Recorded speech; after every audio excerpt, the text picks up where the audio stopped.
The unthinkable is about to happen for crypto and XRP as we are seeing major strength and 2 straight days of the market, the traditional financial market, and the NASDAQ gapping up for new all-time highs. And while crypto markets are struggling to break for some new all-time highs, they have rallied off their lows in a very bullish pattern. XRP currently sitting above a range support of 260, and more often than not, what tends to happen is that the crypto market follows the stock market, the equity market. So I'll be discussing this major move on the NASDAQ and how it's going to be affecting the crypto markets, what we're looking at, whether it's a breakaway gap, an exhaustion gap, a measuring gap, and how to approach the crypto market moving forward. I'll also be discussing the Ripple Swell conference that's coming up on November 4th and 5th, especially alongside all of these major announcements and developments and acquisitions on the Ripple front, which key players are going to be there and how that's going to move the ball into the court of crypto. I'll be discussing asset tokenization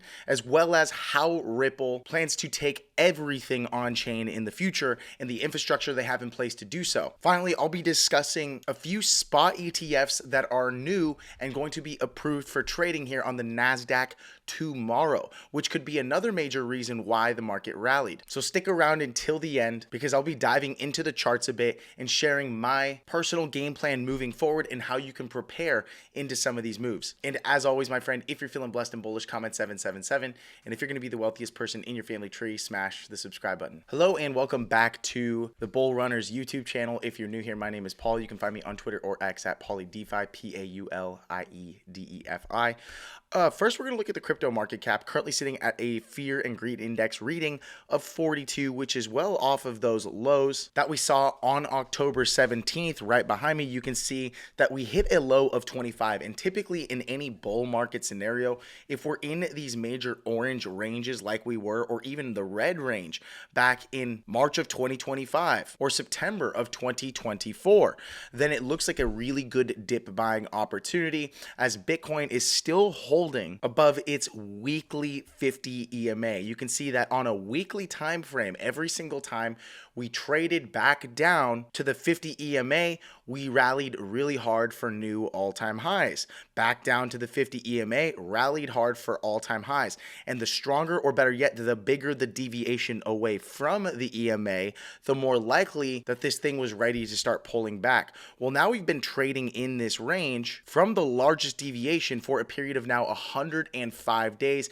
getting very close to that 50 EMA, but holding up well above it. And from a daily perspective, the market looks ready to flip, with Bitcoin putting in a new local high at $116,000 on the prior day, the 10 EMA ready to cross back over the 20 EMA, which is bullish, and Bitcoin still holding above its range support, which used to act as a resistance going all the way back to December of 2024. You can see that we struggle to really rally and break for all-time highs, even in May of 2025 for a nice little bull trap before breaking for all-time highs and then touching back down at this range 3 separate times as a support. So what was a resistance becomes a support, and things are looking pretty good, especially when you look at that NASDAQ gapping up a few times. Now, we do have someone named Peter Brandt, who is a classical chartist and someone that I admire, respect, and follow, basically stating, or better yet, asking the question, what we're seeing on the NASDAQ, is it a breakaway gap, a measuring gap, or an exhaustion gap?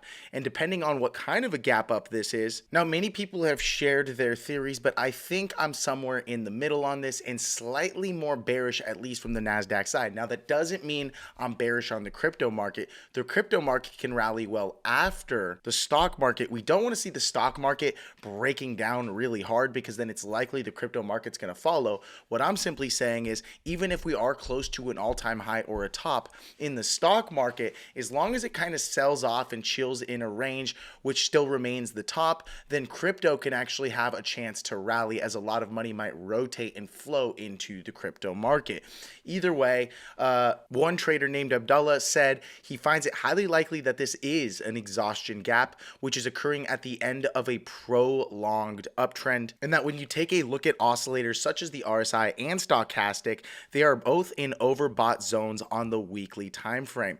Matter of fact, even when you look at Bitcoin, yes, currently still in a bull market trend, doesn't mean mean we're over. Doesn't mean we're not hitting new all-time highs. No, that is not the case. I still think we can make some new highs. I am simply saying we are getting near to the end of the trend. So I would take far more risk in these ranges down here than I would up here. That doesn't mean we still can't see at least another 50% or 100% move on a Bitcoin and multiple hundreds of percent on something like XRP in the same time. It's just that you can afford to take more risk here because you were already down 50, 60, 70% on Bitcoin. And so the majority of the altcoin market was down 80%. And anytime you see the best, the biggest, largest market cap cryptos down 70+%, that's a good time to add to risk.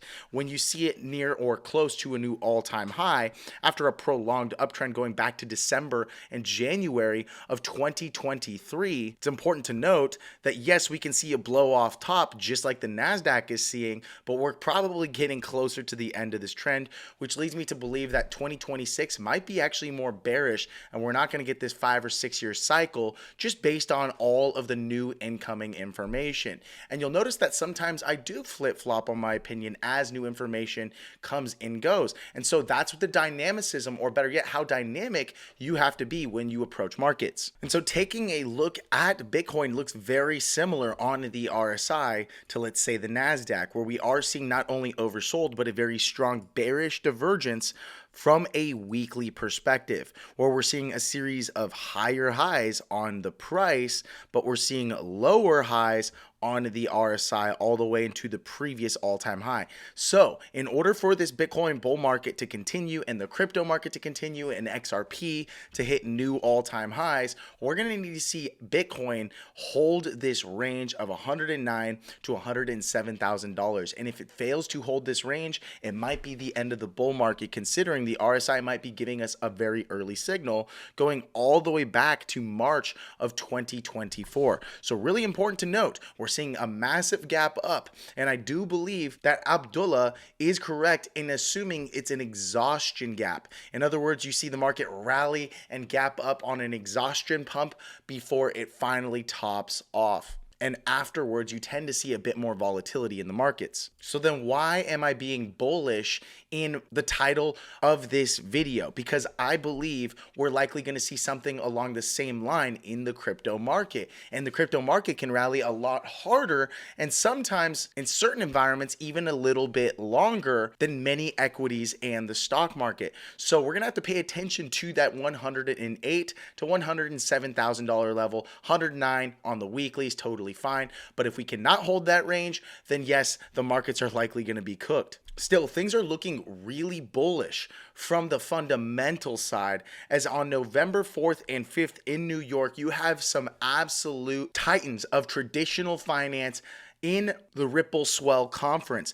People from DBS Bank, Bloomberg, NASDAQ, BNY Mellon, Franklin Templeton, Citi. We have Maxwell Stein, the digital assets guy behind BlackRock, showing up. The largest bank in the United States, one that is systemically important, JP Morgan Chase, MasterCard, CME Group, the largest derivatives exchange on the planet, Moody's. I mean, this is insane, ladies and gentlemen. State Street. And they're obviously mingling with the Ripple team, Brad Garlinghouse, Chris Larson, Monica Long, and many of these players and key leaders will have influence in the right rooms and among Congress in order to continue to allow Ripple to expand their business and ultimately modernize the globe and put it on blockchain, directly using real world assets, which I believe is the next major thing that is going to bring trillions of dollars into the market. And on this page, if you want to look it up, ripple.com/tokenization,